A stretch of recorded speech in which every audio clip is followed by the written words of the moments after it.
শুক্রবার দিন ঈদের দিন আল্লাহ রাব্বুল আলামিন মুসলমানদের জন্য তা সাব্যস্ত করেছেন। শনিবার দিন কারো ঈদ, রোববার দিন কারো Eid.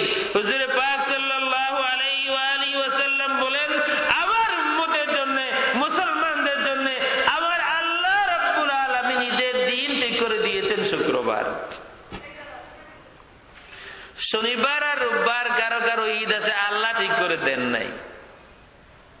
Because of the resurrection, as they believe, তারা বিশ্বাস করে Jesus Christ was resurrected on the morning of Sunday morning, so Sunday is the Eid day or holiday. So সমানভাবে Saturday। এই ঈদের দিনগুলা আমাদের বিশ্বাসে, আমি কারো বিশ্বাসে আঘাত করতে চাই না, আমাদের বিশ্বাসে শনিবার বা রোববার ঈদের দিন হয়েছে কোন ঘটনার কারণে, এবং মানুষ এটাকে ঘোষণা করেছে, সাব্যস্ত করেছে। আর হুজুর বলছেন শুক্রবার দিন ঈদ, এটা দুনিয়ার মুসলমানরা মিটিং করে। যদি এটা হতো ঈদের দিন ঠিক করো দুনিয়ার মুসলমান, আমরা পারতাম না। কি কোন আমরা পারতাম না, বলতাম global citing, global moon citing, local moon citing, আজকে হবে এখানে হবে শুক্রবার, এখানে হবে শনিবার, সোমবার। আমরা ঈদের দিন ঠিক করতে পারতাম না। আল্লাহ রাব্বুল আলামিন আমাদেরকে বাঁচাইছেন। আল্লাহ বলে দিয়েছেন, হুজুর বলছেন আল্লাহ রাব্বুল আলামিন ঠিক করে দিয়েছেন, ইয়াউমু ঈদিন জাআলাহুল্লাহু লিল মুসলিমিন, শুক্রবার দিন ঈদের দিন আল্লাহ রাব্বুল আলামিন মুসলমানদের জন্য সাব্যস্ত করেছেন। সুতরাং concept of two Eid in Islam is totally wrong. আরো ঈদ আছে, বুঝা গেল? এই দুই ঈদই শেষ না, আরো ঈদ আছে। আরেকটা হাদিস শরীফ হযরত আউস ইবনে আউস রাদিয়াল্লাহু তাআলা আনহু থেকে হাদিস, একই শুক্রবার সম্পর্কে। হুজুর বলছেন, ইন্না মিন আফদালি আইয়ামিকুম ইয়াউমাল জুমআহ, ইন্না মিন আফদালি আইয়ামিকুম ইয়াউমাল জুমআহ, তোমাদের শ্রেষ্ঠ দিনগুলির মধ্যে একটি দিন হচ্ছে জুমার দিন। মুসলমানদেরকে হুজুর বলছেন অনেক দিন আছে, শ্রেষ্ঠ শ্রেষ্ঠ দিন আরো আছে। ইন্না মিন আফদালি, আমি এখানে সেই ইলমি আলোচনা যাচ্ছি না, মিন আসার কারণেই বোঝা যায় শুক্রবার একমাত্র শ্রেষ্ঠ দিন না, আরো আছে। যদি বলতেন ইন্না আফদালা আইয়ামিকুম, তাইলে বোঝা যাইতো শুক্রবার দিন একমাত্র শ্রেষ্ঠ দিন। হুজুর বলেছেন ইন্না মিন আফদালি আইয়ামিকুম, তোমাদেরকে আল্লাহ রাব্বুল আলামিন শ্রেষ্ঠ শ্রেষ্ঠ যেসব দিন দিয়েছেন এর মধ্যে অন্যতম একটা দিন হলো শুক্রবার। হুজুর পাক সাল্লাল্লাহু আলাইহি ওয়া আলিহি ওয়াসাল্লাম শুক্রবার দিনকে আল্লাহ রাব্বুল আলামিন মুসলমানদের সাপ্তাহিক ঈদের দিন সাব্যস্ত করেছেন। এই ঘোষণা দিয়ে ক্ষান্ত হলেন না, এখানেই শেষ নয়, বরং হুজুরে পাক সাল্লাল্লাহু আলাইহি ওয়া আলিহি ওয়াসাল্লাম আরো অগ্রসর হয়ে জানায়া দিলেন কোন কারণে আমার আল্লাহ রাব্বুল আলামিন শুক্রবার দিনকে ঈদের দিন ঘোষণা করেছেন। এটা কারণ আছে। কারণটা কি? হুজুর বললেন ফিহি খুলিকা আদম, ফিহি খুলিকা আদম, শুক্রবার দিন ঈদের দিন কারণ হচ্ছে এই দিন আদমকে সৃষ্টি করা হয়েছিল। আদমকে সৃষ্টি করা হয়েছিল বলেই শুক্রবার দিন মুসলমানদের ঈদের দিন। এটা কোনো ব্যাখ্যা না, আমি ব্যাখ্যা করতেছি, শুধু অনুবাদ বলতেছি। শুক্রবার দিন শ্রেষ্ঠ দিনগুলির মধ্যে অন্যতম দিন ঈদের দিন।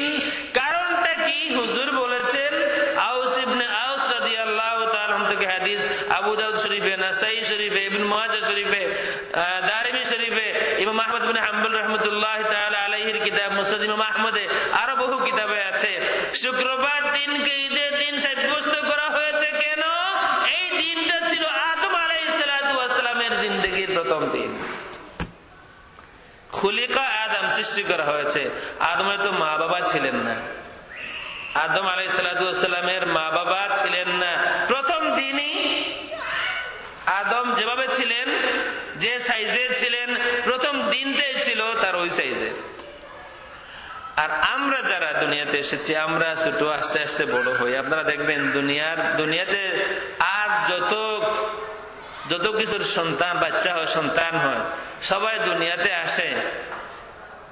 দুনিয়াতে আসে খুব বেশি মুহতাজ না, মুখাপেক্ষী না, মোটামুটি সে সার্ভাইভ করতে পারে, সে তার নিজেকে চালাইতে পারে। কিন্তু একমাত্র আদম সন্তান দুনিয়াতে আসে বড় অসহায় হয়। আবার সেই কথা লাকাদ খালাকনাল ইনসানা ফি কাবাদ, বড় অসহায় হয়ে আদম সন্তান আসে, না নড়তে পারে, না মনের কথা বলতে পারে, না খাওয়ার কথা বলতে পারে, না ডাইপার নষ্ট হয়ে গেলে ক্লিন করতে পারে, না একটু সেরে যেয়ে শুইতে পারে, না মা ডাকতে পারে, কিছুই না। এত অসহায় হয়ে আর কোন জাতের সন্তান দুনিয়াতে জন্মায় না। গরুর বাচ্চা যদি হয় কয়েক মিনিটের মধ্যে দৌড়ায় কিনা, কয়েক মিনিটের মধ্যেই দৌড়ায়। তার খাওয়া জায়গা কোন জায়গায় কেউ শিখিয়ে দিতে হয় না, কি করে খাইতে হয় কেউ শিখিয়ে দিতে হয় না, কি করে দৌড়াইতে হয় কেউ শিখিয়ে দিতে হয় না। কিন্তু মানব সন্তান বড় অসহায় হয়ে দুনিয়াতে আসে। আবার আমি বলছিলাম যে কথাটা, শুক্রবার দিন, ঈদের দিন, শ্রেষ্ঠ দিন কেন? হুজুর বলেছেন এই দিনটা ছিল আদম আলাইহিস সালাতু ওয়াস সালামের জিন্দেগির প্রথম দিন। যেহেতু মা বাবা ছিলেন না, এই হিসাবে জিন্দেগির প্রথম দিনটাকে জন্মদিনও বলা যাইতে পারে। যেহেতু মা বাবা ছিলেন না, এই দিনটা ছিল ওনার প্রথম দিনের আগে আর ওনার দিন নাই, জন্ম বলা যাইতে পারে। বাট হাদিস শরীফের ওয়ার্ডিং হলো ফিহি খুলিকা আদম, এই দিন আদম আলাইহিস সালাতু ওয়াস সালামকে সৃষ্টি করা হয়েছিল, অর্থাৎ এই দিন আদম আলাইহিস সালাতু ওয়াস সালামের বডির মধ্যে রূহ দেওয়া হয়েছিল, আদম জিন্দা হয়েছিলেন। শুক্রবার দিন, ঈদের দিন, কারণটা কি? এই দিন আদম আলাইহিস সালাতু ওয়াস সালামের জিন্দেগির প্রথম দিন। এই দিনের আদাবটা কি? এই দিনে সুন্দর কাপড়, গোসল করতে হবে। শুক্রবার দিন গোসল করা সুন্নত কিনা? মুস্তাহাব। এই দিন ভালো কাপড় পরতে হবে, ঠিক কিনা?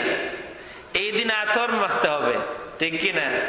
মসজিদে আসতে হবে, জুমার নামাজ ঘরে হয়, মসজিদে আসতে হবে, সবার সাথে মিশতে হবে, এটি খুশি প্রকাশ হবে আজকে আমার ঈদের দিন।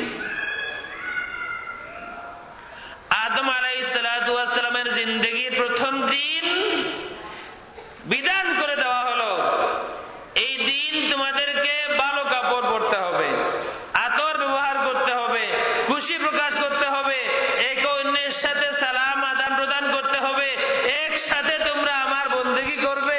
এবং এই দিন তোমাদের যাবতীয় কাজ বন্ধ করে দেওয়া হলো। আর কোন নামাজের সময় দোকান বন্ধ করতেই হবে তা না, কিন্তু ইযা নুদিয়া লিস-সালাতি মিন ইয়াউমিল জুমুআতি ফাসআউ ইলা যিকরিল্লাহ, জুমার দিনের আযান হয়ে গিয়েছে, আর কোন ঈমানদার দোকান খোলা রাখতে পারে না। এখন তার দোকান বন্ধ করে ফরজে আইন নামাজে যায় শরীক হতে হবে। অথচ এই দিনটা ঈদের দিন, বন্ধ আমাদের এই দিনটা। শুধুমাত্র আদম আলাইহিস সালাতু ওয়াস সালামের জিন্দেগির প্রথম দিনটাকে স্মরণীয় করে রাখার জন্য, শুধুমাত্র আদম আলাইহিস সালাতু ওয়াস সালামের জিন্দেগির প্রথম দিনটাকে ইম্পর্টেন্স দেওয়ার জন্য আল্লাহ রাব্বুল আলামিন বিধান করে দিলেন আজকের দিন সব বন্ধ। আজকের দিন তোমরা খুশি প্রকাশ করবে, আজকের দিন তোমরা আমার ইবাদত বন্দেগী করবে, এক্সট্রা একটা ইবাদত করবে, আজকের দিন আতর গোলাপ মাখবে, আজকের দিন ভালো কাপড় পরবে, আজকের দিন একে অন্যের সাথে দেখা সাক্ষাৎ করবে, আত্মীয় স্বজনের বাড়িতে যাবে, খুশি প্রকাশ করবে আমার আদম আলাইহিস সালাতু ওয়াস সালামের জিন্দেগির প্রথম দিন হিসাবে। এটা বিধান। যদি আমরা মনে করি ইসলামে জন্মদিনের কোনো ইম্পর্টেন্স নাই, যদি মনে করি তাহলে ভুল হবে। আমি চেষ্টা করতেছি যাতে আপনাদের মনে কোনো কথা আমি আঘাত না দিই আমার প্রথম বছর। যদি এর বড় কোনো কথা আপনাদের মনে ভুল হবে, যে কথাটা বললাম যদি কেউ মনে করেন আপনার মনে কষ্ট এসেছে, মাফ করে দিবেন, কথাটা শুনুন। যদি মনে করি যে ইসলামে, কোরআন শরীফে, হাদিস শরীফে জন্মদিন পালন করা, জন্মদিন সেলিব্রেট করার কোনো ইম্পর্টেন্স নাই যদি মনে করি, তাইলে ভুল হবে। কোরআন শরীফ সূরা মারিয়াম চ্যাপ্টার 19 ভার্স 15 আল্লাহ রাব্বুল আলামিনের ওয়ার্ডিং, সরাসরি আল্লাহর ওয়ার্ডিং ইয়াহইয়া আলাইহিস সালাতু ওয়াস সালাম সম্পর্কে। কোরআন শরীফ খুলে দেখবেন সূরা মারইয়াম চ্যাপ্টার 19 ভার্স 14, ওয়া সালামুন আলাইহি ইয়াউমা উলিদা ওয়া ইয়াউমা ইয়ামুতু ওয়া ইয়াউমা ইউবআসু হাইয়া। সালাম, সালাম তো আমরা সকলেই বুঝি, ইয়া নবী সালামু আলাইকা সালাম, আসসালামু আলাইকা ইয়া রাসূলুল্লাহ সালাম, আসসালাম আপনাকে দেখলে আমরা বলি আসসালামু আলাইকুম সালাম। আল্লাহ বলছেন ওয়া সালামুন আলাইহি ইয়াউমা উলিদা ওয়া ইয়াউমা ইয়ামুতু ওয়া ইয়াউমা ইউবআসু হাইয়া।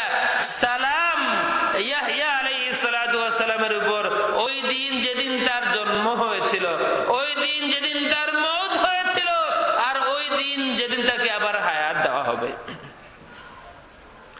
তাইলে জন্মদিনের গুরুত্ব আছে কি নাই?